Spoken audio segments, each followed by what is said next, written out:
فاطمة الزهراء مولاتنا إنسية الحوراء. أنا لا أعرف أين أنا أصلا، أنا ضيف فقط، وأنا لست من طلاب السياحة في الأرض ولا أبدا. إن خرجت أنا أخرج فقط للمكتبات أشتري كتبا، لا أذهب لأتسوح ولا أتفسح. أنا حياتي كلها يا شيخ محمد داووم، وأنت ارتأيت أن تعرف بي وأنت لا تعرف عني شيئا. أنا حياتي كلها منذ نعومة الأظفار وأنا دون العاشرة في العلم وبين بطون الكتب. أنا لم أولد هكذا ولادة إعجازية بعد 30 أو 40 وأصبحت مثلا من أهل العلم. لا لا، أنا حياتي كلها في بطون العلم والأسفار بفضل الله تبارك وتعالى. أنا من المحبين المتيمين برسول الله وآل رسول الله. فالحقيقة أنا من العاشقين لآل محمد، نعم.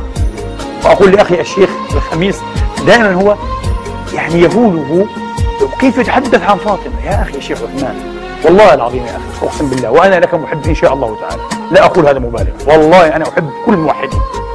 نصيحة من العبد الضعيف عدنان إبراهيم لأخي عثمان الخميس: راجع نفسك في تعليقاتك على أهل البيت.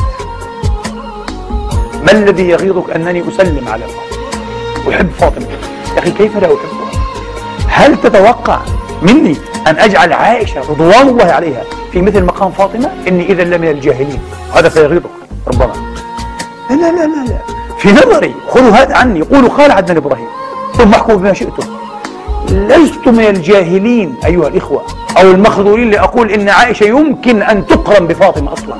عائشة بنت أبي بكر، فاطمة بنت محمد، فاطمة بنت محمد.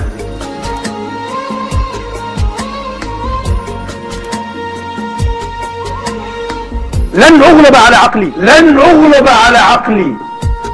بنت محمد، بنت محمد يا شيخ عثمان. طبعا لن أتحدث عن عائشة بأي حال من الأحوال كما أتحدث عن فاطمة حتى تكون مرتاحا. أنت لا تكتشف خبئا، أنت لا تكشف عن سر. انظروا كيف يتحدث عن فاطمة. فاطمة عليها السلام، أنا خادم لأعتاب فاطمة، خادم لنعل فاطمة عليه السلام. هان أنا تتوقع مني؟ فاطمة بضعة مني، فاطمة بضعة مني. النبي يقول بضعة، وهي في الصحاح: يريبني ما يريب، يريبني ما يريبها.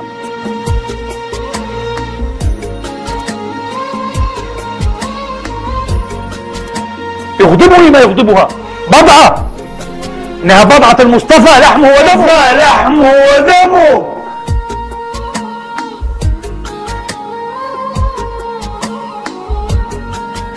اعذروني والله هكذا أغلب على نفسي. قد بدأت هادئا، أحب أن أبقى هادئا لكن لا أستطيع. فأقول للشيخ عثمان: يا أخي بالله عليك، والله أنا مشفق عليك، أقسم بالله، بالله عليك استهدي الله تبارك وتعالى، استهدي الله، يهديك الله إن شاء الله. اترك يا شيخ عثمان. أنا أقول لك هذا المقام الذي أنا فيه الآن هذا خيال، هذا خيال. أنا نفسي لا أرى نفسي إلا خيال، أنا نفسي لا أرى نفسي إلا خيالا. أرى كل شيء بمنظور زوالي، كل شيء زائل ذاهب، هذا البخار والخيال. يا شيخ عثمان، يا شيخ داوود، وكل المشايخ تكلم. أنا أفعل هذا إن شاء الله تعالى مستعينا بالله والله العظيم وفي نيتي دائما. تكلم كما لو كنت الآن على فراش الموت. الآن أنا الآن أنزع، أحتضر، ماذا سأقول؟ ماذا سأقول؟ أنا الآن أكلمك يا أخي الشيخ عثمان كما لو كنت أنا الآن على فراش الموت. السلام عليك يا بنت نبي الله، السلام عليك يا بنت حبيب الله. فاتنا فاطمة الزهراء مولاتنا إنسية الحوراء، مولاتنا فاطمة الزهراء مولاتنا إنسية إنسية حمراء